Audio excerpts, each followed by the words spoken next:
Naku, tama na nga yung pag-inom mo, Ira. Sabi ng kaibigan ni Ira na si Vanessa. Nag-aalala na ito sa kaibigan dahil simula nang dumating sila sa bar, puro alak na lang ang iniinom nito at ang pulutan nilang in-order, hindi nito pinansin. Huwag mo akong pigilan, Vanessa. Kailangan ko to dahil ang sakit ng puso ko. Walang yung lalaki yun. Nauutal na Anya at itinuro ang kanyang puso. Pakiramdam kasi niya ay parang pinipiga ang puso niya dahil sa sakit. Hindi niya inaasahan na ang perfect boyfriend na pinagmamalaki niya ay isa palang cheater. At ano naman ang rason na binigay niya kung bakit niya ginawa yun para lokohin ka? Nakakunot noong tanong ng kaibigan at tinungga ang baso na may lamang alak. Napanguso siya at napayukyuk sa lamesang nasa harap niya. Ang boring ko daw. Palagi ko daw siyang dinedecline sa gusto niya. Hindi naman nasusukat doon ang pag-ibig. Inis nitong banggit. Naaalibadbaran talaga siya kapag naiisip ang nakangising mukha ng dating nobyo. Buti na lang bago sila maghiwalay, nasampal niya ito. Napailing si Vanessa nang marinig nito ang sagot niya. Mga lalaki nga naman, palagi na lang inuuna ang laman sa gitna ng mga hita nila. Wala nang matinong lalaki sa mundo. Ngawa niya, hinampas naman siya ng kaibigan at napangiwi siya sa sakit dahil sa bigat ng kamay at pagkakahampas sa kanya. Aray ah! Huwag mong lahatin, matino naman ang boyfriend ko no, sadyang mas babae nga lang siya sa akin. Nakataas ang kilay na saad ng kaibigan. Umikot lang ang mata ni Ira. Whatever, pipili ka na lang kasi ng boyfriend, yun pang bakla. Hindi pa naman ubos ang lahi ng mga lalaki, Becky ang pinili. Buti na lang pinatus ka. Sambit niya at tumayo. Magsi-CR muna ako. O siya, sige. Wait ko lang tong Becky kong boyfriend. Naglakad na siya palayo papuntang banyo. Nakaramdam siya ng hilo habang naglalakad. Pagpasok niya sa banyo, nagsuka siya sa inidoro. Ipinagpapasalamat na lang niya na hindi niya nasukahan ang damit niya. Naliliyong lumapit siya sa lababo at nagmumog ng bibig bago niya binasa ang mukha niya. Hindi siya yung tipo na madaling malasing dahil mataas ang alcohol tolerance niya. Pero dahil sa wala pa siyang kain, mabilis siyang tinamaan ng alak. Paglabas niya, may nabangga siyang matigas. Nawalan siya ng panimbang, ngunit may sumalo sa kanya. Naamoy niya ang isang mamahaling pabango ng panlalaki. Alam niya ang brand ng pabangong yun dahil ganun din ang pabango ng boss niya. Napatingin siya sa mukha nito. Gwapo ang lalaki at pamilyar ang mukha nito. Ngunit alam niyang hindi pupunta sa barang lalaking boss dahil alam niya ang bawat kilos nito bilang isang sekretarya. Are you okay? Tanong nito na may mababang tono sa boses. Tila kinilabutan ang buong katawan ni Ira. Gustong gusto niya ang ganoong tipo ng lalaki. Ngayong single na siya, pwede na rin naman sigurong makipag-mingle na sa iba. Wala namang 3 months rule. Dati nga niyang nobyo, pinalitan agad siya. Yes, I'm okay. Thanks for catching me. Malapad ng ngiti ang ibinigay niya. Tinulungan siya nitong makatayo ng maayos. Mag-isa ka lang ba ngayon? Ilang segundo ang lumipas bago siya nito sinagot. No, I'm not alone, but I'm leaving right now. I supposed to have a meeting but... Do you want to spend time with me? Napaubo ang lalaki ng marahan. Are you serious? I don't think I can. Sagot nito sa kanyang tanong. Napanguso siya. Kahit saglit lang, pagpupumilit niya, napansin niya ang pagtitig nito sa mukha niya. Na-conscious siya, ngunit hindi niya pinahalata. Are you drunk? Tanong nito at ngumisi si Ira. Hindi naman masyado. Sakto lang pero hindi naman yun makakahadlang para makapag-band tayo, di ba? Nakangiting saad niya sa lalaki at ikinawit ang kanyang braso sa leeg nito. Hindi niya akalain na kaya niyang maging ganito ka-agresibo kapag lasing. Hindi ko inaasahan na ganito ka kapag lasing. Sabi nito at hinawakan niya ang braso. Ramdam niya ang mainit na palad na nakahawak sa parting iyon ng kanyang katawan at napansin din niya ang init na nagmumula sa katawan ng lalaki. Hindi lang yun, mabigat din ang bawat paghinga nito. You should Pull away from me kung ayaw mong pagsisihan tong gabing to. Bakit? Ano bang pwedeng mangyari? Tanong niya na may ngisi sa kanyang labi.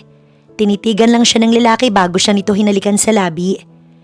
Hindi niya inaasahan na gagawin iyon ng lalaki. Pero tinugunan niya ito. Mapusok at walang pagpipigil sa sarili. Hinigit siya nito papunta sa elevator at pinindot ang ikapitong button. Muli hinalikan siya ng lalaki sa labi at humiwalay para bumulong sa kanyang tenga. I really do hope you won't regret this, Miss Asuncion. Wala sa sarili na tumango si Ira at di alintana ang sitwasyong kinakaharap niya. Hindi niya rin napansin ang pagtawag nito sa kanyang apelyido. Sinundan niya ito hanggang sa kwarto at nangyari ang isang gabing magpapabago sa kanyang buhay. Kinabukasan, paggising niya, nananakit ang kanyang ulo at katawan. Napahilot siya ng kanyang sintido at napatingin sa paligid. Nanlaki ang mata niya nang mapagtanto na wala siya sa sarili niyang tinutuluyang apartment. Hala, nasan ako? Bulong niya. Napatingin siya sa kanyang kaliwa at nakita niyang may katabi na siyang lalaki. Nagbalik sa kanyang alaala ang nangyari kagabi at napatakip ng bibig. Pagkatapos, napasuklay siya sa buhok niya. Anong ginawa mong babae ka? Kunwari ka pang maghihintay, bumigay ka rin naman. Sa ibang tao pa, baliw ka talaga. Sambit niya sa sarili. Kahit masakit ang kanyang katawan, dahan-dahan siyang tumayo mula sa higaan para pulutin ang kanyang damit na nagkalat sa lapag. Naramdaman niya ang pag-init ng kanyang pisngi dahil sa kung saan nila itinapon ang mga ito sa kwarto. Gayon na rin nang makita niya ang mantsa ng kanyang pagkaberhen sa higaan. Ang huling saplot niya, malapit kung saan nakabaling ang mukha ng kasama niyang lalaki. Kaya nang pulutin niya iyon, nakita niya kung sino ang kanyang nakasama at nanlaki ang kanyang mga mata dahil nakilala niya ito. Boss Harvey? Marahang bulong niya at napatakip ng labi. Napakunot ang noo ng lalaki at saka ito gumalaw. Natuod siya. Nananalangin siya na wag itong magising. Mukhang narinig naman ng Diyos ang dasal niyang iyon at muli itong nakatulog ng mahimbing. Agad-agad niyang kinuha ang damit at isinuot yon habang tinatawagan ng kaibigan niyang kasama niya kagabi. Patingin-tingin din siya sa natutulog na lalaki upang tignan kung magigising ba ito sa ingay na nagagawa niya. Pick it up, Vanessa. Bulong na wika niya habang nagsusuot ng kanyang sapatos. Makalipas ang ilang pagring sa kabilang linya, sinagot na ng kaibigan ang kanyang tawag. Ira, buti at tumawag ka. Bigla ka na lang nawala kagabi. Nasaan ka na bang babae ka? Bungad na tanong nito pagkasagot sa kanyang tawag. Hustong nakalabas na rin siya ng kwarto nang sumagot si Vanessa. Hindi ka maniniwala sa sasabihin ko sa'yo. Panimula niya habang naglalakad ng mabilis papunta sa elevator. Girl, I slept with someone. Pabulong na sabi niya. What? Nailayo niya ang kanyang cellphone mula sa tenga nang marinig ang pagsigaw ng kanyang kaibigan. So naisuko mo na ang bataan? Manghang tanong nito sa kanya. Hindi din naman niya inaasahan na maisusuko niya ang kanyang sarili sa lalaking masungit at kasing lamig ng Antarctica. Ginulo niya ang buhok niya. Ikaw talagang babae ka.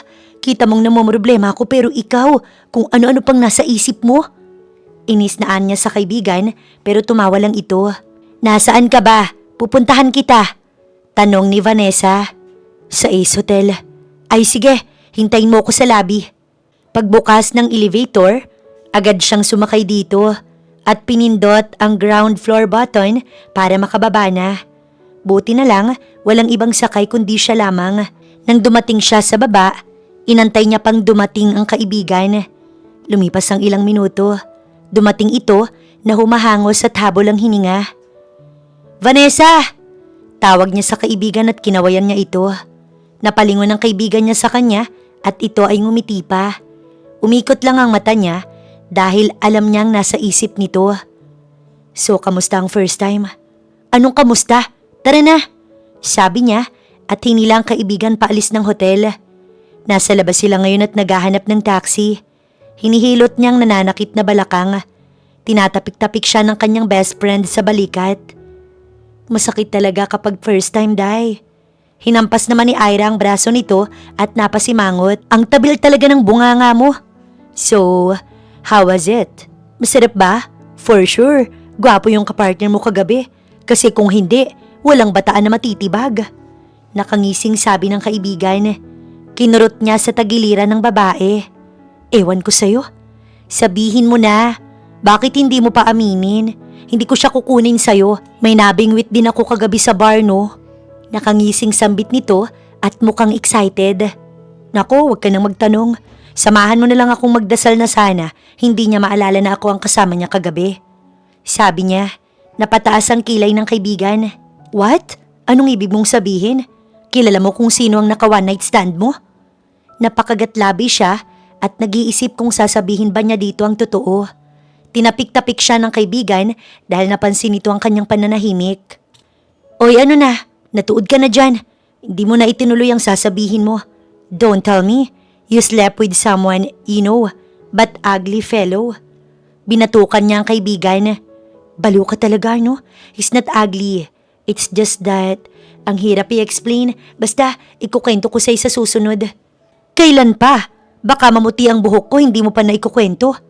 Angal nito sa kanya at inirapan lang siya nito. Day, may pasok pa ako kaya kailangan makauwi na ako.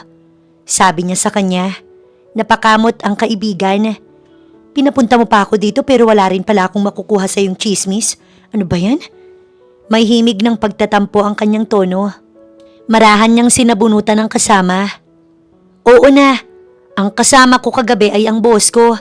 Ayan, sinabi ko na sa iyo Huwag ka nang umungot dyan. Uy, hindi nga. Totoo? Baka ginujoke mo lang ako O ngayon hindi ka naniniwala sa sinasabi ko. Napailing na lang siya dahil kung kailang sinabi na niya, hindi pa naniwala ang kaibigan. Ang gulo mong kausap, Vanessa. Napatingin si Vanessa sa kanang tenga niya. Girl, nasan yung hikaw mo? Napakapa siya sa kanyang tenga at napansin na wala ang nasabing hikaw. Biglang bumilis ang tibok ng kanyang puso. Naisip niyang baka naiwan niya ito sa kwarto. Napagulo siya ng buhok niya. Mukhang naiwan ko sa kwarto. Ngumisi ang kanyang kaibigan. Wish mo lang na sana hindi niya alam na sa'yo ang hikaw. Nagmamadaling pumasok si Ira sa kumpanya. Nang dumating sa floor kung saan ang office ng kanyang boss na si Harvey, agad niyang nakita ang muka ng kinaiinisan niyang babae na si Stella. Fiancé daw ito ng boss, pero mariing itinatanggi ito ng lalaki. Hindi lang yun, stalker din ito ng boss niya. You're late. Agad na sambit nito pagkakita sa kanya. Binigyan niya ito ng isang ngiti. Hindi pa naman po ako late. So, iintayin mo pang dumating ang boss mo? Kaysa ang mauna ka? Nakapamiwang na tanong nito at tinaasan siya ng kilay. Hindi naman ikaw ang boss ko Bakit ka nagrereklamo? Pero tila may tenga ito sa tabi niya dahil tumaas ang tono ng boses nito. Anong sabi mo? May gana ka nang sumagot-sagot ngayon Ngumiti siya ng pilit na nakatingin sa babae. Wala po akong sinasabi, Ma'am Stella. Sa tingin mo bingi ako? Kung ako kay Harvey, matagal na kitang pinatanggal sa trabaho. Inis na nito at tinignan siya mula ulo hanggang paa. Mukha mo pa lang, alam nang may hindi gagawing maganda. Anong ibig nung sabihin dyan, ma'am? Tila nagpintig ang tenga niya dahil sa sinabi ng babae. Inisihan siya nito. Bakit? Totoo naman ang sinabi ko I know that you're seducing my fiancé. Do you think I'm blind? Nakunot noo siya at napaisip kung ano ang pinagsasasabi nito. Ma'am, defamation yan. I've never done that kind of thing. Ngunit napatigil siya sa pagsasalita nang maalala niyang nangyari kagabi. Dumaan sa kanyang isip na siya ang unang nagpa-cute rito.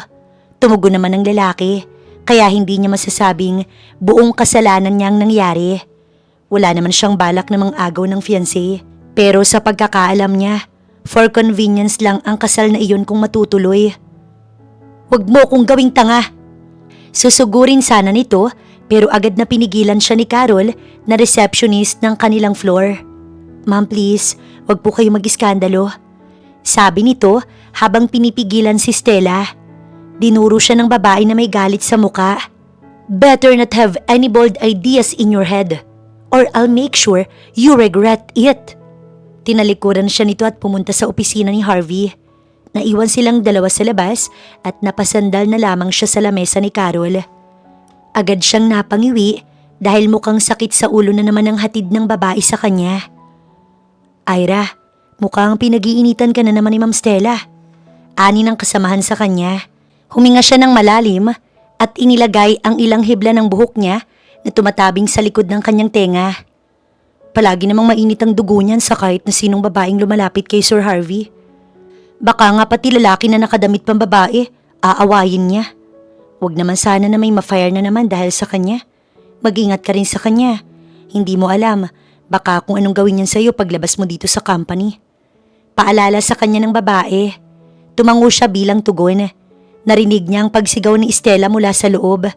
Inuutusan siyang gawan ito ng kape.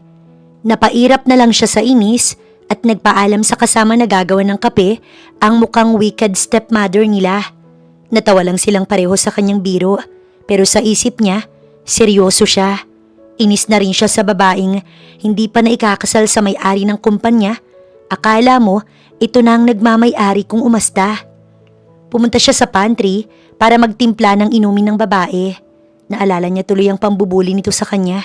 May isang araw na dumalaw ito at habang wala ang boss nila, paulit-ulit siya nitong pinagtimpla ng kape. Kung hindi matapang, masyadong matamis. Kung hindi naman matamis, kulang sa coffee creamer. Hahanap at hahanap ang babae ng dahilan para siya'y pahirapan. Natigil lang ito nang dumating si Harvey at pinaalis ang babae. Napabuga siya ng hangin at napailing. Habang naglalagay ng kape sa tasa, nakita niya ang garapon ng asukal at asin. Sumilay ang isang pilyang ideya sa kanyang isipan. Imbis na asukal ang ilagay niya, asin ang ipinalit niya. Natawa siya sa kanyang gagawin. Biglang pumasok si Carol. Ira, nandyan na si Sir. Nagpapatimpla din ng kape. Sabi nito sa kanya. Napatigil siya. Hindi niya akalain na darating kaagad ang boss nila.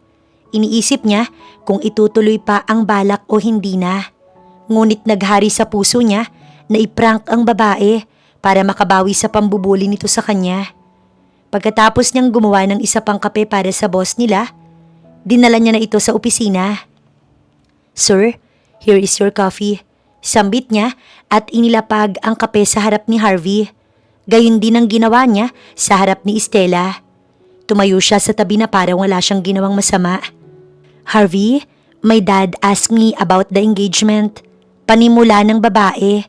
Kinikilabutan si Ira sa asta ng babae. Dahil bukod sa malagkit ang tingin nito sa lalaki, nagpapakyut pa ito na parang bata. Hinawakan ni Stella ang braso ng boss niya. Agad naman na tinanggal ng lalaki ang pagkakahawak ng babae sa kanya. Pag-iisipan ko, pero hindi lang din naman ako ang napili ng ama mo na maging marriage partner mo. But you're the one I like at alam mo yun. Sabi ng babae at ininom ang kape na nasa harapan niya. Ngunit agad nitong ibinuga ang iniinom sa mukha ng lalaki. Muntika na siyang tumawa ng malakas dahil sa nangyari. Malapad ang ngiti niya, pero agad siyang nagseryoso ng muka. Sir, are you alright? Tanong niya habang pinupunasan nito ang mukha ng lalaki. Napansin niya ang gulat sa mukha ng babae. Harvey, I'm sorry. Hinging pa umanhin ni Stella. Kinuha nito ang tissue na hawak niya at siya na mismong nagpunas sa mukha ng lalaki. Ngunit pinigilan siya ng lalaki. I think you should leave, Stella. Napatigil ang babae at matalim na tumingin sa kanya. Nagpatay mali siya lang siya. Kunwari hindi niya ito nakikita. Itinuro siya ng babae. It's her fault, sabi ni Stella at siya'y nakasimangot. Napahilot ng sentido si Harvey. Stop and leave. I don't want to say it again. Ani ng boss niya. Nagpapapadyak na umalis ang bruhildang babae at napagsolo sila ng kanyang boss. Aalis na sana siya nang bigla nitong tawagin ang kanyang pangalan. Ira, stay. Napatigil siya at humarap sa boss niya. Sa susunod, huwag mo nang uulitin yan. Sir, wala naman po akong ginawa. Pagmama ang maangan niya. Tinaasan siya ng kilay ng lalaki. Do you think I'm stupid? I know that instead of putting sugar, you put salt in it. Siguraduhin mong magtitino ka dahil sa susunod. Hindi na kita matutulungan. You know, Stella, Mas pag-iinitan ka niya. Tumango siya bilang tugon sa abiso nito sa kanya. Yes sir, I won't do it again. Ngunit bago siya umalis, muli siya nitong tinawag. Ira, aren't you going to tell me something? Napakurap siya at napaisip. Anong ibig sabihin ng tanong ng lalaki sa kanya? Nag-isip siyang mabuti. Hindi naman siguro iyong gabing pagkalimot nila ang ibig nitong sabihin. Agad niyang inalis iyon sa kanyang isipan. Naalala niya ang mga kailangang gawin ng lalaki ng araw ding yun. Sir, you have a meeting with Mr. Cruz at 10 a.m.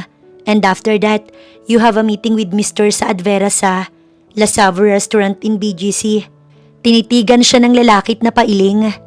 Never mind, you can go.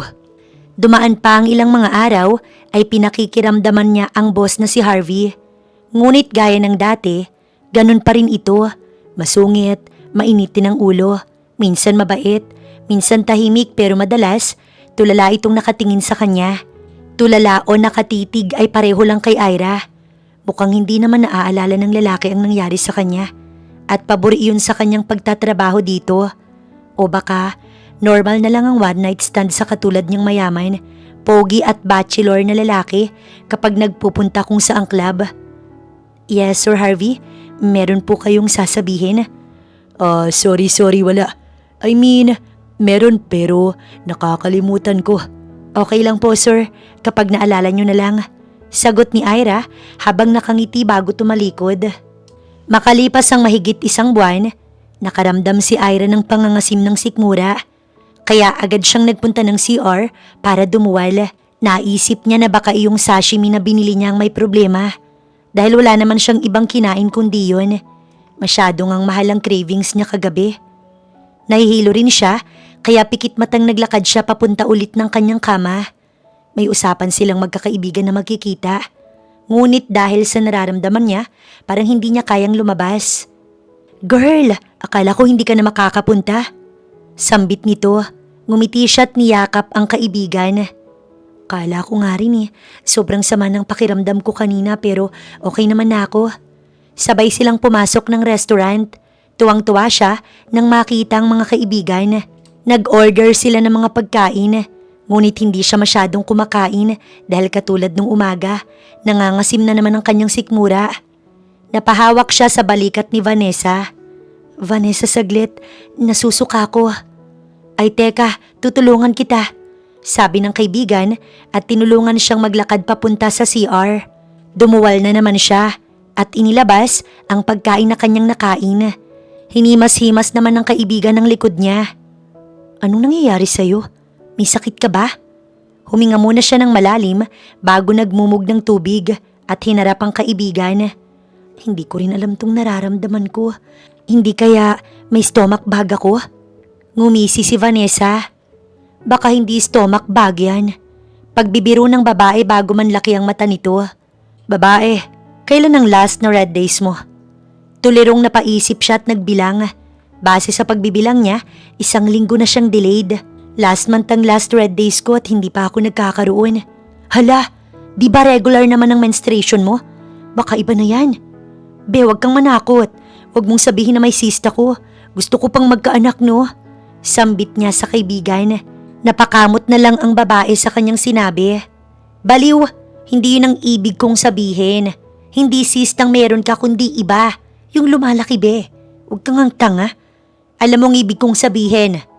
Inis na sabi ng babae. Lalo siyang kinabahan dahil sa sinabi nito. So tingin mo, buntis ako? Tanong niya sa kaibigan. Nagkibit balikat si Vanessa.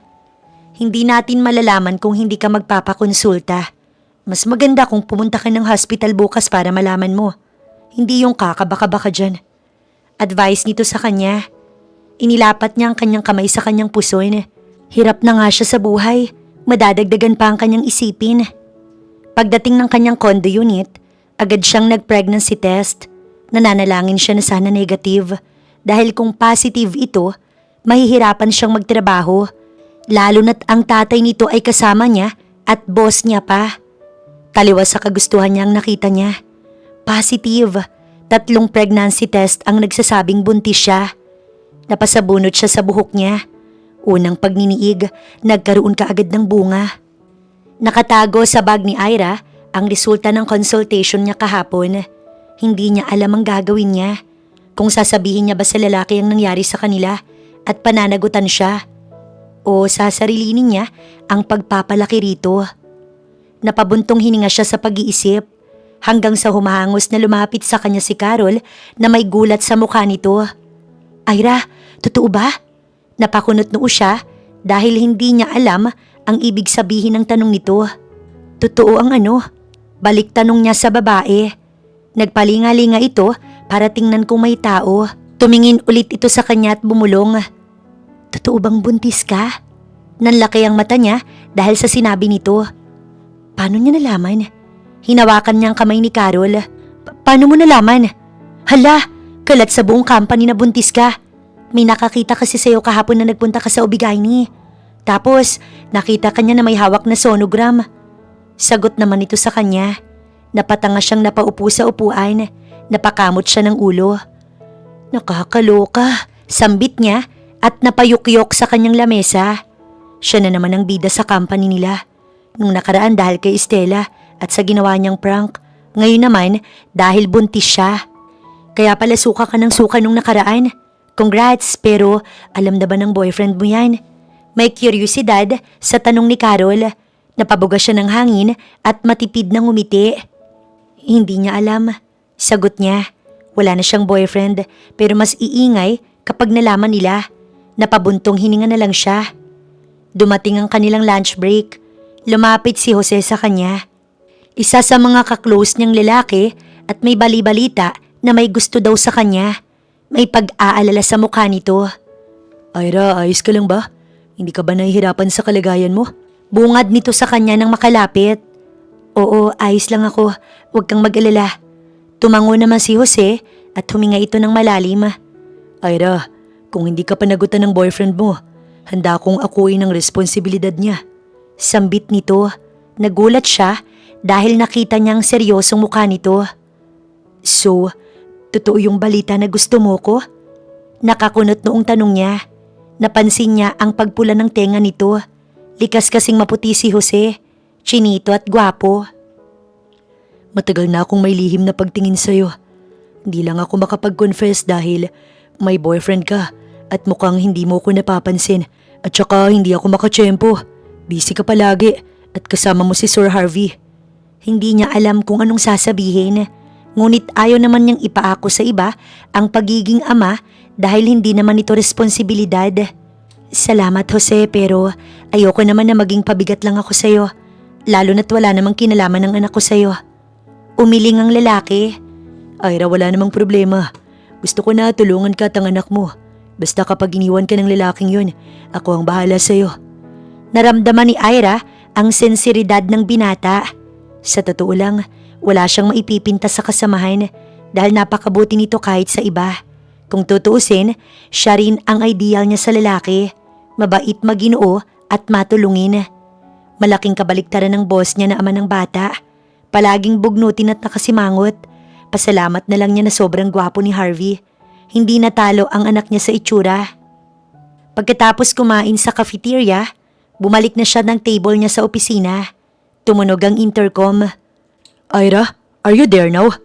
May galit ang tono nito. Napaisip niyang may toyo na naman ito. Agad siyang lumapit para sagutin ang intercom. Yes sir, nandito na ako. Come to my office and make it fast. Napabuntong hininga siya. Napahawak siya sa kanyang tiyan. Sana baby, hindi mo mamana ang pagkabugnuti ng tatay mo. Chill ka lang baby, gaya ni mami. Bulong niya. Pagkatapos ay pumasok siya sa opisina ng boss niya. Ngunit laking gulat niya nang bigla siya nitong ikulong sa pagitan ng mga bisig nito pagpasok niya at malapit ang mukha nila sa isa't isa. Amoy na amoy niyang mabangong pabango nito na gustong gusto niya. Bumilis ang tibok ng kanyang puso. When are you going to tell me, ha? Tanong nito sa mababang boses. Sir, anong ibig niyong sabihin? Ngumisi ang lalaki at inilapat nito ang palad sa tiyan niya. About this, may kumakalat na chismis na buntis ka daw. Kailan mo sasabihin sa akin? Nanlaki ang mata niya. Bakit ko naman sasabihin sa iyo ang tungkol dito? Why? Dahil ako ang ama ng bata, Ira. Hindi mo ba natatandaan na may nangyari sa atin nung isang buwan? Tanong nito sa kanya. Napapikit siya. Hindi niya akalain na natatandaan nito ang gabing yun. Sir, hindi po kayo ang ama ng batang to. Agad niyang sabi. Ngumisi ang binata sa kanyang sinabi. Sasabihin mo ba sa akin na may partner ka noon bago pa may mangyari sa atin? Yan bang sasabihin mo? Tanong nito muli sa kanya. Tumango agad siya bilang tugon. Tinaasan siya nito ng kilay. Do you think I'm a fool? Alam kong ako ang nakauna sa iyo nung may mangyari sa atin. At nakita ko rin ang pruweba ng pagkaberhen mo. Gusto mo bang sabihin ko pa sa iyo kung ano yung sinabi mo sa akin nung gabing yun? Alam kong nakipaghiwalay ka sa manloloko mong boyfriend. O ano, magsisinungaling ka pa? Mula sa bulsa ng lalaki, inilabas nito ang nawawalang hikaw. This is yours, right? Mukhang wala na siyang kawala pa. Hindi niya akalain na sinabi niya sa lalaki ang lahat ng oras na iyon. Itinulak niya palayo ang lalaki sa kanya at hinagod ang kanyang buhok. Wala naman siyang choice kundi sabihin sa lalaki ang totoo. Alam nito ang lahat ng nangyari ng kanilang pagkalimot. Okay, hindi na ako magsisinungaling. Oo, kayo ho ang ama ng batang to. Hindi ko naman kayo inuobligang panagutan to or pakasalan ako. Huwag kayo mag-alala. Walang makakaalam na to. Tsaka nga pala, hindi ko ho alam na kayo ang lalaking kasama ko nung gabi. Nalaman ko lang kinabukasan paggising ko. I know. You completely lost control that night. Nagkibit balikat siya at napabuga ng hangin. At least, hindi niya na kailangan pang mag-isip kung sasabihin ba niya sa lalaki. Dahil ang lalaki na mismo ang nakaalam sa tabil ba naman ng bungangan ng mga kasamahan niya. Hindi nga lang niya inakala na natandaan ng lalaki ang nangyari sa kanila. How is the baby? Wala naman, okay lang siya at walang abnormalities. Sa next check-up, sabi ng doktor, titingnan kung may heartbeat na. Tumango ang lalaki at bumalik ito sa kanyang lamesa. Kinuha nito ang maliit na kalendaryo. When will be the next check-up? Tiningnan siya ng lalaki. Agad siyang umiling. Sir Harvey, hindi niyo na ako kailangang samahin. Sabi ko sa inyo, wala akong balak na ipaako ang anak ko sa inyo. Agad niyang sambit. Napahilot ito ng sintido. The child is also mine, and I want to be included in that baby's life. Madiin itong ani. Napasuklay siya ng buhok. Sir, pwede niyong kalimutan itong batang to. Kaya ko naman siyang buhayin kahit papaano. Kaya wag niyo nang isipin. Masamang tingin ang ibinigay ng lalaki sa kanya. Are you trying to tell me to abandon my child? Tila napipikong tanong nito sa kanya. Umiling siya. Hindi niya akalain na nagtatagalog ito kapag naaasar din. Ayoko lang nabigyan kayo ng responsibilidad na pagsisihan niyo sa bandang huli. Sagot niya at huminga ng malalim. Lumapit ulit ang lalaki sa kanya at madilim na ang mukha nito. It's none for you to decide. It's my choice. I'll be with you on the baby's journey until the end. And that is final. Do you understand me? Madiin itong sambit. Tumango naman siya dahil mukhang sigurado na ito at wala nang makakapalit pa ng kanyang desisyon. Pero huwag niyong sabihin na pinilit ko kayo ah. Napahilot ng sintido ang binata. Ang sakit mo sa ulo. Pagpasok ni Ira sa company, nagulat siya dahil may baby products na nakalagay sa lamesa niya. May baby bottles at pacifier. Nagtaka siya kung kanino galing ang mga yon. Lumapit sa kanya si Carol na may ngiti sa labi. Kanina pa nandyan ang baby bottle na yan. Pero kilala ko kung sinong naglagay ng pacifier. Sino? Tanong niya. Mas lumapad ang ngiti ni Carol. Eh di sino pa? Si Jose. Napatango naman siya at tumingin sa pacifier na nasa lamesa.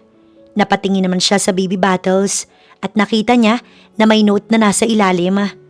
For our baby, from daddy. Muntik na siyang mabulunan sa nabasa. Kilala niya na kung kanino galing ang mga yon. Sa boss nila galing ang baby bottles. From daddy? Wow, ang sweet naman. Tila kinikilig na sabi ni Carol. Sinundot pa nito ang kanyang tagiliran. Mapapasana all na lang talaga ako, Ira. Ang sweet naman ng boyfriend mo. Boto pa naman sana ako kay Jose. Uy, ikaw talaga? Kung ano nung sinasabi mo. Sambit niya. Nagulat siya nang biglang may nagsalita sa intercom. Ang aga naman yata ng boss niya. Ira, come inside my office. Sabi ni Harvey. Agad naman na pumunta si Ira sa opisina ng binata. Pagkapasok niya, naamoy niya ang mabangong samyu ng pagkain. Nakaramdam tuloy siya ng gutom. Sir, may kailangan po ba kayo? Tanong niya, ngunit hindi niya inaasahan na mag-iingay ang tiyan niya. Pinamulahan siya ng pisngi. Tumingin sa kanyang lalaki at tinulak ang paper bag na nasa lamesa nito. Here, I bought a lot for breakfast. Eat and make sure our baby is well fed. Napakurap siya. Hindi niya inaasahan ang pagkain ay binigay nito. Kumain naman siya kanina pero bakit gutom na naman siya? Sir, sigurado po ba kayo dito? Tanong niyang muli. Tumango ang lalaki at hinilot nito ang sentido. Yeah, you can have them. Eat them outside. I can't stand the smell. It make me nauseous. Sagot nito. Napangiti siya dahil sa pagkain kaya hindi na siya tumanggi. Salamat po. May iutos pa po ba kayo sa akin? Iwinasiwas nito ang kamay na nagsasabing wala na siyang kailangan sa kanya. Kaya umalis na din siya. Paglabas niya, napalingon siya sa pintuan ng opisina ng boss niya. Namumutla ito. Hindi kaya may sakit ang lalaki? Nagpa siya siyang bumalik sa upuan niya para kunin ang gamot na nasa drawer. Lumapit naman si Carol sa kanya para magtanong. Anong nangyari? May kailangan ba si Sir? Wala naman pero parang masama ang pakiramdam ni Sir Harvey. Namumutla siya eh. Nahihilot na susuka siya. Uy, parang buntis lang. Hindi kaya babae si Sir at nagpapanggap lang na lalaki? Charot. Nakabungis-ngis na sabi ng babae. Napangiting napailing siya. Baliw ka talaga. Lalaki yon, sigurado ako. Totoo naman ang sinabi niya dahil ito at may pruweba siya sa kanyang tiyan. O baka naman kasi may morning sickness siya. Alam mo na, may naririnig ako sa mga kaibigan ko na kapag ang lalaki may morning sickness, meaning buntis ang partner niya. And take note, gusto nila na sila ang mahirapan instead na yung asawa nila. Uy, hindi kaya buntis si Ma'am Stella? Napatigil siya sa paghahanap at napatingin sa kasamahan.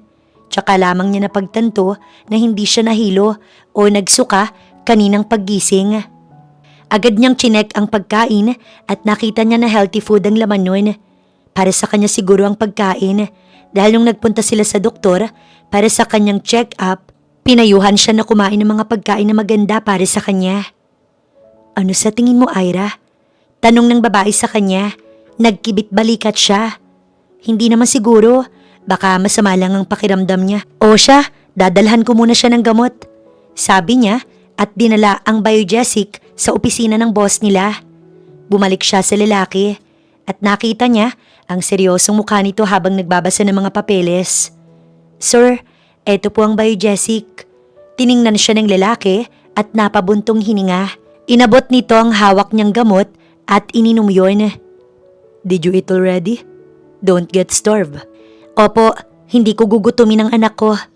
Tinaasan siya ng kilay ng lalaki. Ira, our baby. Madiin itong sambit. Talagang seryoso ang lalaki sa bata. Hindi niya lang akalain na bibigyan nito ng pansin ng anak nila. Kalimitan kasi sa mga lalaking kagaya niya na anak mayaman. Madalas, ipinalalaglag ang bata. O kaya naman, bibigyan ng pera at sasabihin na lumayo. Ngunit hindi ganoon ang lalaki na ikinatutuwa naman niya. Seryoso ito na maging bahagi ng buhay ng bata.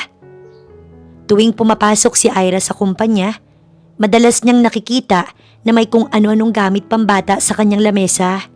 Minsan ay magkasabay pang nagbibigay si Jose at Harvey. Madalas naman, salitan silang dalawa. Sinabihan na niya ang dalawa na wag nang magbigay dahil wala na siyang paglagyan ng mga gamit. Ngayon ay kasama niya si Sir Harvey at dinala siya nito sa department store. Hindi niya alam kung bakit sila naroroon. Sir, bakit po pala tayo nandito? We need to buy something.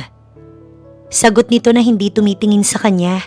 Tumango lang siya at sinundan ng lalaki. Maya-maya, nakarating sila sa bilihan ng mga pambabies. Mukhang alam na niya kung bakit siya dinala ng binata sa mall.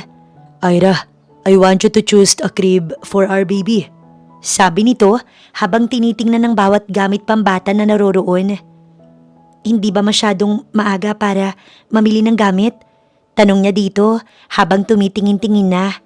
Hindi pa man din kasi nila alam kung babae o lalaki ang anak nila. Well, we can get them both if you want. Agad siyang umiling. Sir, alam kong mayaman ka pero kasayangan ng pera yan. Isa lang, okay na yon. Agad niyang sabi. Kung siya lang ay iipunin niya ang pera para sa kinabukasan ng magiging anak nila. I insist, pero kung yan ang nasa isip mo, hindi na ako makikipagtalo. Ngumiti siya at tumango. Hinawakan naman niyang braso nito at siya'y hinila. Dahil anak naman nila ang bibilhan nila, di sila nang mamiling dalawa. Ikaw sir, anong gusto niyo? Tanong naman niya sa lalaki. Tumigil ito sa isang cream-colored na crib na malaki na pwedeng may kasamang matanda sa loob. Ira, when are you going to stop calling me that? Nagulat si Ira sa tanong ng lalaki. Napakamot siya sa ulo. Hindi ba kabastusan na tawagin ko lang kayo sa pangalan niyo? Nakakunot noong sambit niya. We're not at work. O nasa oras ng trabaho. At saka ikaw ang ina ng anak ko. Hindi ka lang basta empleyado ko lang. Anito at seryosong tumingin ito sa kanya. Napabuntong hininga siya. Di kung okay lang naman pala sa kanyang tawagin siya sa pangalan, gagawin niya. Okay, madali naman akong kausap. Harvey? Tawag niya sa pangalan ng lalaki. Tipid nang umiti ang lalaki habang nakatingin sa kanya. Yes, Ira? Tila na kuryente siya sa pagbanggit nito sa kanyang pangalan. Iba ang tono nito kumpara sa pagtawag nito sa kanya kapag nagtatrabaho. Naramdaman niya ang pag-init ng kanyang pisngi. Nakapili ka na ba? Tanong niya upang basagin ang tensyon na meron sa kanila. Pilit niyang pinagsasabihan na ginagawa lang ito ng lalaki para sa anak nila. Ngunit wala itong nararamdaman para sa kanya. Nakaramdam siya ng lungkot, ngunit alam niyang iyon ang katotohanan. Nanggilid ang mga luha niya na napansin ni Harvey at agad na lumapit ito sa kanya na may pag-aalala sa mukha nito. What happened? Wala, napuwing lang ako. Pagdadahilan niya. Nagtataka siya sa sarili dahil hindi niya alam ang dahilan kung bakit siya nalungkot nang isipin niyang para sa bata lang ang ginagawa ng lalaki sa kanya. Kahit na iyon naman ang katotohanan. Are you sure? May masakit ba sa'yo? Para siyang bata na bigla na lang umiyak ng walang dahilan. Siguro ang hormones niyang may kasalanan kung bakit siya ganito. Shh! Don't cry. Pag-aalo nito sa kanya at hinagod nito ang likod niya. Masungit man ang boss niya. Ngunit mabait naman ito sa kanya at sa kanyang mga empleyado. Kaya kahit bugnutin ito, ay nakatagal siya. Sorry, kasalanan ng hormones ko to. Pasensya na. I understand. You don't need to apologize. Maliit na bagay. Anito at pinunasan ng luha niya gamit ang hinlalaki nito. Kumislot ang puso niya. Hindi niya inaasahan na muling mabubuhay ang itinago niyang pagkagusto sa lalaki. Agad siyang lumayo sa lalaki at tumungo. If you're feeling okay, let's choose the crib for our baby Cloud. Baby Cloud? Nagtatakang tanong niya. I feel like this child is a boy, so let's call him Cloud. Paano kung babae siya? Di tawagin natin siyang Claudia. Gusto ko ang tunog ng pangalan nila. Ikaw ba? Tiningnan siya ng diretso sa mata. Tumango lang siya. Gusto niya rin ang tunog ng mga pangalan nitong binanggit. Okay lang naman sa akin. Sige, tawagin natin siyang Cloud. Ayan baby, may pangalan ka na. Isa kang ulap. Sambit niya at tumingin sa hindi pa maumbok niyang tiyan. Nakita niya ang pagngiti ng lalaki. Yumuko ito para harapin ang tiyan niya. Yes, baby Cloud. Let's see each other soon, okay? Maging malusog ka sana habang nandyan sa tiyan ng mami mo. Sabi nito at tumingin sa kanya ng diretso sa mata. Hindi niya matagalan ang pagtitig nito. Kaya napatingin siya sa ibang direksyon. Biglang bumilis ang tibok ng puso niya. Kumakabog ito. Ano ba iyong tingin ng lalaki sa kanya? Tila nangungusap ang mga mata nito. Agad niyang inalis sa isipan ang ginawang pagtingin ng binata sa kanya. At agad niya itong hinila para makapamili sila. 3 buwan ang nakalipas nang malaman ni Harvey ang pagdadalang tao ni Ira. At simula nun, palagi silang lumalabas na magkasama. Lumalalim ang paghanga na nararamdaman niya para sa lalaki.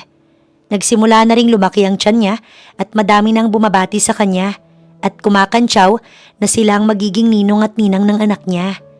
Hindi na siya tumanggi dahil sila na mismong nagsabi na gusto nilang maging bahagi ng buhay ng anak niya.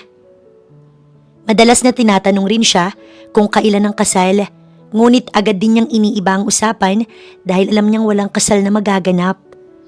Tumunog ang cellphone niya at nakita niyang si Harvey ang tumatawag. Agad naman niya itong sinagot. Wala kasi ito sa company nila dahil may kakatagpuin itong kliyente. Ira, kumain ka na ba? Bungad na tanong nito nang sagutin niya. Napatawa siya. Ito kasi palagi ang bungad ng lalaki sa kanya.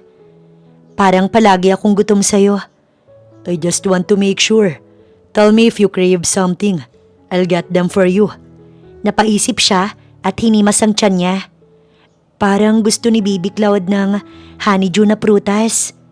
Sabi niya't napangiti. Pakiramdam niya tuloy parang asawa niya si Harvey. Kung narinig lang ng kaibigan niyang nasa utak niya, baka binatukan na siya dahil sa pagiging ilusyonada niya. Okay, I'll see you later with your food. Take care. Sabi nito at ibinaba ang tawag. Napangiti siya ng malapad at inilapag ang cellphone sa kanyang lamesa. Napansin niya ang pagsenyas ni Carol sa kanya. Malapad ang ngiti niya na may kasamang pangasar. Babalik na sana siya sa trabaho nang biglang dumating si Stella. Wow! Buntis ka? Bungad nito sa kanya at tinignan siya nito mula ulo hanggang paa. Yan ang napapala ng mga malalanding babae kagaya mo. Imbis na patulan, nginitian niya lang ito. Ma'am, Sir Harvey is not around. Please come back later. At sino ka para paalisin ako ha? Pagsusungit nito at tinaasan siya ng kilay. Sekretarya ka lang, kaya wala kang karapatan. Sige po, sa loob na lang po kayo ng opisina ni Sir maghintay. Hindi niya na gusto pang makipagtalo dahil siya lang din ang mai-stress. Siya nga pala, narinig ko na iniwan ka ng boyfriend mo dahil nabuntis ka ng ibang lalaki. Ang bastardong batang yan ay kahit na kailan hindi magkakaroon ng ama. Siguro parehas kayo ng nanay mo. Isang malanding babae na umakit ng may asawang lalaki at mga gold digger. Hindi niya nagustuhan ang sinabi ng babae. Kahit na alam naman niyang hindi totoo ang sinasabi nito, napuno ng galit ang puso niya at nasampal niya ito ng malakas. Masamang tingin ang ibinigay nito sa kanya. How dare you to slap me? Ngunit bago pa man siya makapagsalita, may baritonong boses na nagpatigil sa kanya. What are you doing, Miss Asuncion? Napalingon siya at nakita niya si Harvey. Lumapit ito kay Stella at hinawakan sa balikat. Sinipat nito ang pisngi. Naramdaman niya ang kirot sa puso. Malamig ang tingin na ibinigay nito kay Ira. Miss Asuncion, I believe you owe Stella an apology. Ani ng lalaki. Kaya naman niyang mag-sorry pero hindi kaya ng pride niyang gawin yon.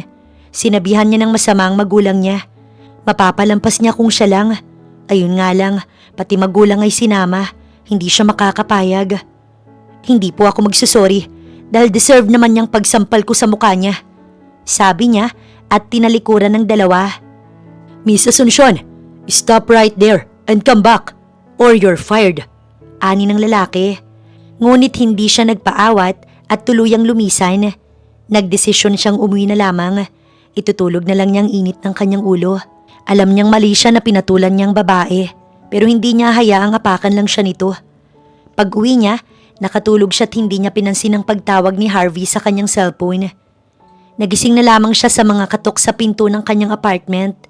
Mabigat ang katawan na pumunta siya ng pinto para pagbuksan ito. Nagulat siya nang makitang binata na may hawak na supot ng honeydew fruit. Naalala niyang nangyari kanina at may yamot siyang nararamdaman para sa lalaki. Anong ginagawa mo dito? Tanong niya at sumandal sa patagilid sa hamba ng pintuan. Napabuntong hininga ang lalaki. Ira, I'm sorry. Hindi dapat ako nagmadali sa panghusga sa'yo. Dapat tinalam ko muna ang katotohanan. Huwag kang mag-alala. Hindi ka nagagambalain ni Stella. Dahil sinabi ko sa kanya na hindi ko siya kayang pakasalan. Dahil may minamahal na akong iba. Nang marinig niyang may minamahal na ito, nakaramdam siya ng sakit sa kanyang puso. Hindi niya ito ipinakita sa lalaki. Oh, Eddie, congratulations. Huwag kang mag-alala. Hindi kami makakahadlang ng anak ko sa'yo at sa babaeng mahal mo. Sa totoo lang, mas magandang kalimutan mo na may anak ka dahil sa bandang huli, magkakaroon din kayo. And that person is you, Ira?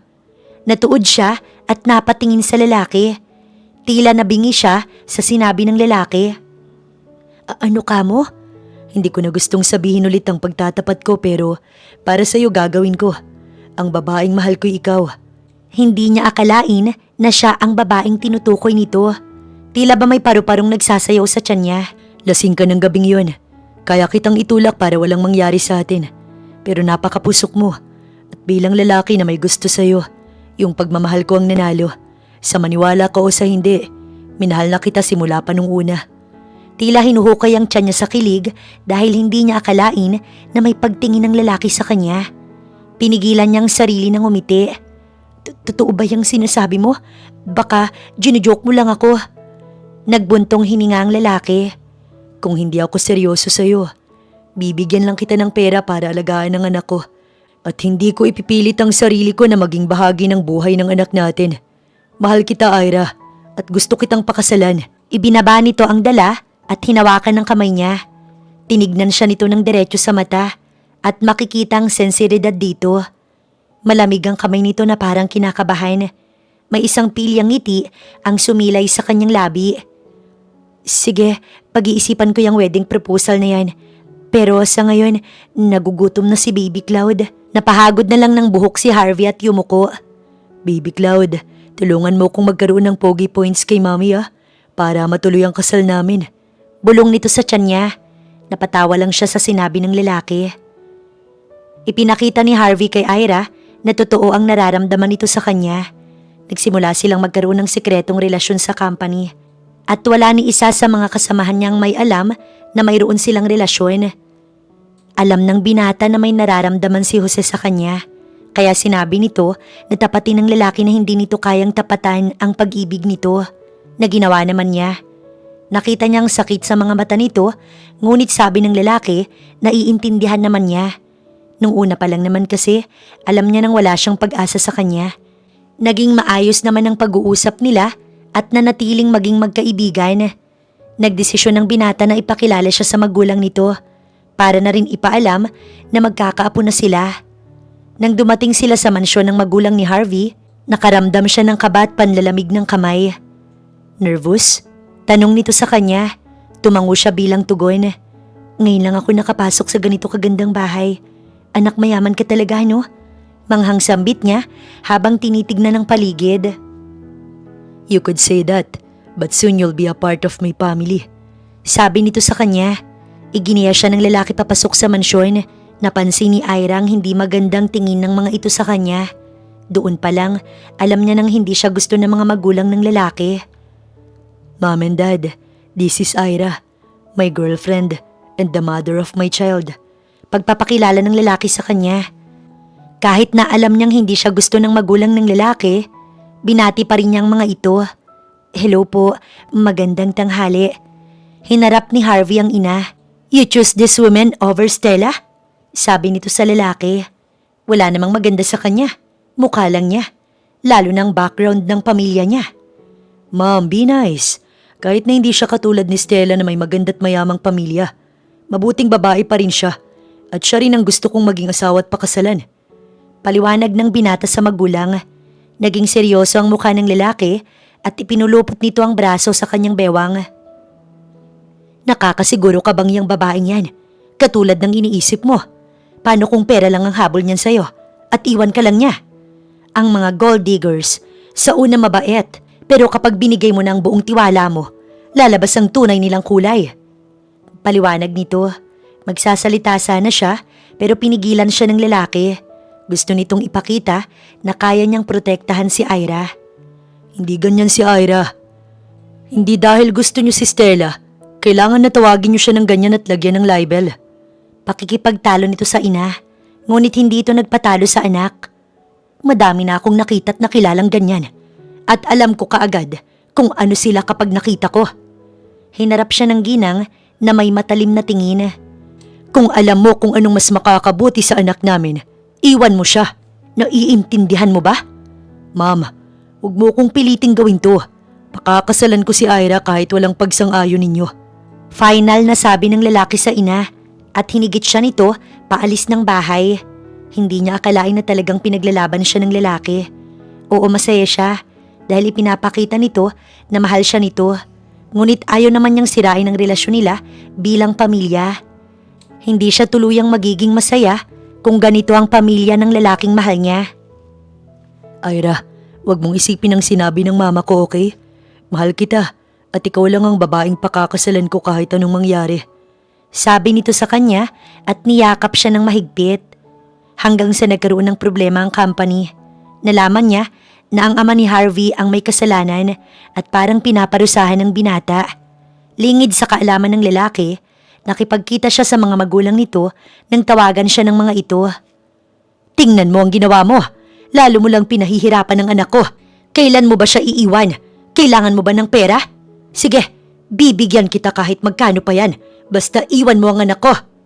Bungad ng ina ni Harvey. May pandidiri din sa mukha nito.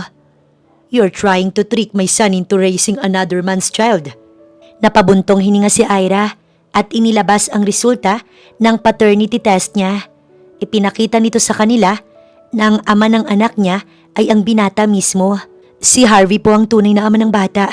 Sige, iiwan ko po ang anak niyo.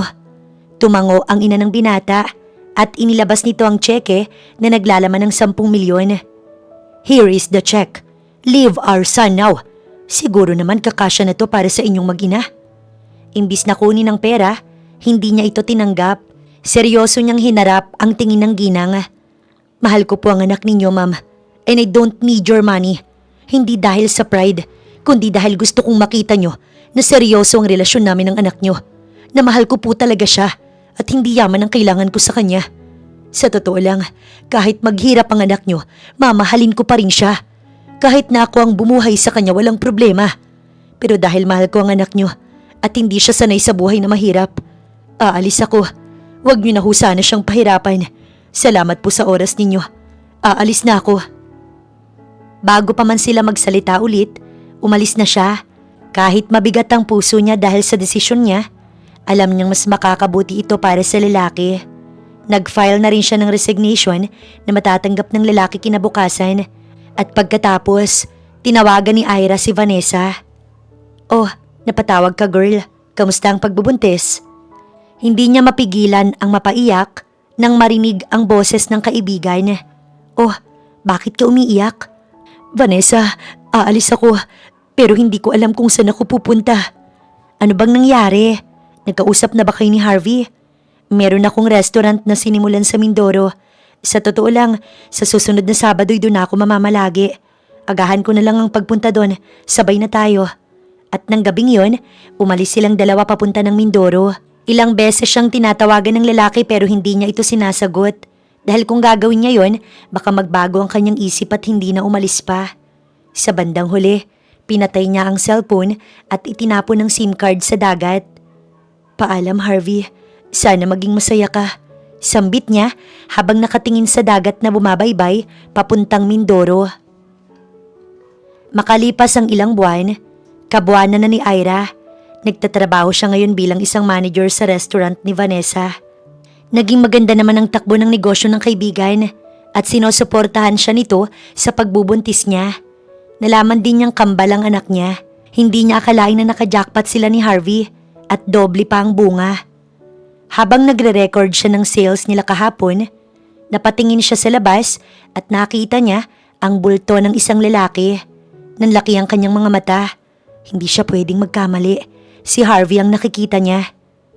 Anong ginagawa ng lalaking yun dito? Bulong niya. Agad siyang nagtago sa kusina. Nagtaka pa ang mga tauhan ng kanyang kaibigan. Ma'am, anong nangyayari? Tanong ni Eunice, isa sa mga waitress ng restaurant. Nakita niyang pumasok ang lalaki at nagpalinga-linga ito na parang may hinahanap. Eunice, kita mo yung lalaking yun? Asikasuhin mo at pag tinanong nito kung kilala mo ko o kung nagtatrabaho ko dito, sabihin mo wala. Naiintindihan mo? Bakit niyo siya pinagtataguan? May utang ba kayo sa kanya? Huwag ka na magtanong, sige na. Tumango naman ang dalaga at lumabas. In-entertain naman ni Eunice si Harvey. Nakita niyang nag-usap ang dalawa at napansin niyang umiling si Eunice. Tumango si Harvey at nakita niyang lungkot sa mukha nito. Nasaktan siyang makitang malungkot ang lalaki. Kahit ang sobrang tagal na nilang hindi nagkita, hindi nawala ang pag-ibig niya sa lalaki. Nang mapansin niyang palabas ng lalaki, nakaramdam siya ng paghilab ng kanyang tiyan. Kanina pa ito sumasakit, ngunit hindi niya ito binibigyang pansin. Pero nagulat na lang siya nang may lumalandas na tubig sa kanyang binti. Pumutok na ang panubigan niya at bigla siyang nakaramdam ng sobrang pananakit ng tiyan. Napasigaw siya na ikinagulat ng mga kasamahan niya. Hala, manganganak na si Ma'am Ira! Tulong! Sigaw ng isang kusinera. Nakita niyang pumasok sa kusina si Eunice at Harvey. Nanlaki ang mata ng lalaki at agad siya nitong dinaluhan. Kinalong siya nito at dinala sa kotse nitong gamit. We'll go to the hospital. Hold on tight, Ira. Tumango siya bilang tugon. Makalipas ang ilang minuto, nakarating na agad sila ng hospital. Agad siyang ipinasok sa operating room. Sabi ng doktor, fully dilated na siya at ready na siyang umiri. Hindi niya alam na in labor na siya kanina pang umaga. Hindi naging mahirap ang paglabas ng kambal. Katulong kasi na madalas siyang naglalakad kaya hindi siya nahirapang manganak. Isang pares ng kambal na babae at lalaki ang anak niya. Tuwang-tuwa siya nang makita sa wakas ang mga anak niya. Nagising siya na nasa isang pribadong kwarto siya ng hospital at agad niyang nakita na nakaupo sa isang upuan si Harvey sa tabi ng kama niya at hawak nito ang kamay niya. Harvey? Tawag pansin niya. Napatingin ang lalaki sa kanya't ngumiti ito. Ira, sa wakas ay gising ka na. Nagalala ako kahit na sinabi nila sa aking okay ka lang. Sabi ng mga katrabaho mo, napagod ka nung ipinanganak mo ang kambal natin. Oo, napagod lang ako. Napangiwi siya nang sinubukan niyang umupo.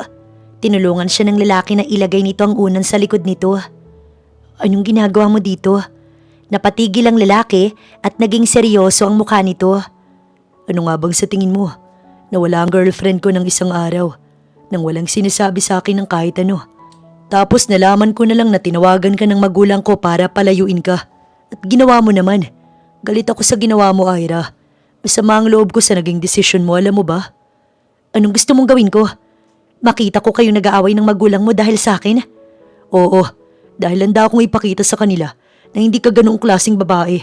Pero bigla mo na lang akong iniwan sa ere. Pero sa bandang huli, ikaw pa rin ang nagpatunay na hindi mo sasamantalahin ang kayamanang meron ako. At sinabi mong mahal mo ko. Tumingin siya sa ibang direksyon. Totoo naman kasi ang nararamdaman ko para sa'yo. Ayoko lang napahirapan ka pa ng magulang mo. Kaya nga natagalan akong hanapin ka. Ang galing mong magtago. But in the end, natagpuan kitang muli. Sabi nito na may ngiti sa labi. Napatingin siya sa lalaki. Ngayon lang niya narinig na nagtagalog ang lalaki na hindi galit. Malambing at punong-puno ng pag-ibig. Kaya nga hindi na kita pakakawalan pa. Gusto kong pakasalan mo ko. Pero may kasama ng basbas ng magulang ko. Dahil kung hindi pa kita kasamang bumalik, sila na ang pupunta sa'yo para pabalikin ka sa tabi ko. Gusto din nilang makita ang apo nila. Talaga? Natuwa siya nang malaman na gusto ng magulang ni Harvey na makilala ang anak nila. Tumango ang lalaki. Yes, and please say yes. I miss you so much. Sabi nito at mula sa bulsa nito, may inilabas itong maliit na kahita. Binuksan niya ito at isang engagement ring ang tumambad sa kanya. May malaking diamanting bato ito sa gitna. Nanlaki ang kanyang mga mata. Wow, totoo ba yan? Pwede ko kayang isang layan? Tanong niya na may pilyang ngiti sa labi. Tinaasan siya ng kilay ng lalaki. Ira, please be serious. Punong-puno ng kasiyahan ng puso niya. Tumango siya at may mga luhang ng gilid sa kanyang mga mata. Yes, I will marry you. Lumapad ang ngiti ng lalaki at inilagay nito ang singsing sa kanyang palasingsingan. Iyakap siya ng lalaki at hinagkan sa labi. May pananabik at pagmamahal ang iginawad nito sa kanya. Tamang-tama. Pwede na nating sundan ang kambal pag-uwi ng Manila. Hoy, ayoko nga. Sabay kurot pa nito sa tagiliran ng dati niyang boss. I love you. Unang beses niyang narinig iyon kay Harvey. Hindi niya malaman kung anong klaseng kilig meron siya ng oras na yon. Pero sa unang pagkakataon, hindi lang simpleng paghanga ang naramdaman niya para sa masungit na boss. Isa itong tunay na pagmamahal. I love you too. Sabay dikit ni Harvey ng kanyang mga labi sa kanyang noo. Napakasarap pakinggan. Halika, uwi na tayo. Bulong pa niya sa tenga ng babae. At isa pang halik ang nagpatahimik sa kanilang mga puso. At dito na po nagtatapos ang pag-ibig ni Ira at Harvey. Maraming salamat. Ako nga po pala si Miss Bibi.